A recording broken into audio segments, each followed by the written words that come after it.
আগের সপ্তাহে যে তালের বড়া বা ফুলুরি যেটা করেছিলাম সেটা বলেছিলাম তোমাদের সাথে শেয়ার করব নেক্সট ভিডিওর মধ্যে।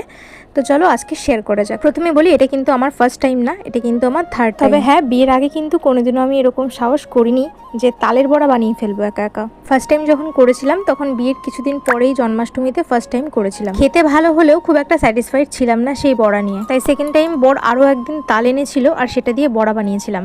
তবে হ্যাঁ, সেদিনকে কিন্তু খুব ভালো খেতে হয়েছিল আর খুব মুচমুচেও হয়েছিল। ব্যাস মনে মনে খুব খুশি হয়ে গিয়েছিলাম আর কি।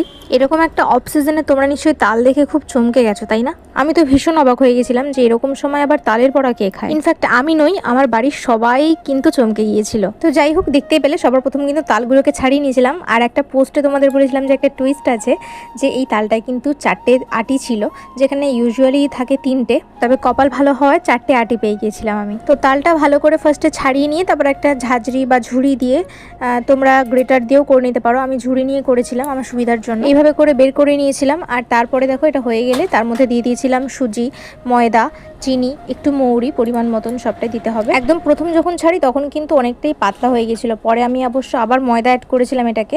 তোমরাও যখন করবে দেখবে একদম প্রথমেই কিন্তু এটা হয় না, আস্তে আস্তে যখন তালের বড়া ছাড়তে থাকি আমরা তেলে, তখন দেখে বুঝতে পারি যে আরও একটু ময়দা লাগবে কি না লাগবে। তোমাদের কেমন হয় জানি না, তবে আমার তো এরকমই হয়, প্রথমবারই কিন্তু আমি বুঝতে পারি না। আর এটা অস্বীকারেরও জায়গা নেই, কারণ ভুলটা হয় বলেই আমরা ঠিকটা বুঝতে পারি। তবে হ্যাঁ, প্রথমের গুলোও কিন্তু আমার বর খেয়ে নিয়েছিল, নরম হলেও ও কিন্তু খেয়ে নিয়েছিল। তোমরা দেখে হয়তো বুঝতেই পারছো যে প্রথম দিকের গুলো কতটা নরম হয়েছিল, আর ঠিক তার পরের বারের গুলো দেখেছো কতটা মুচমুচে হয়েছে। বেশ অনেকটা সময় নিয়ে একদম লো আঁচে করে আমি কিন্তু সব তালের বড়া ভেজে নিয়েছিলাম। চলো তোমাদেরকে এবার দেখাই যে ঠিক কতটা মুচমুচে হয়েছে।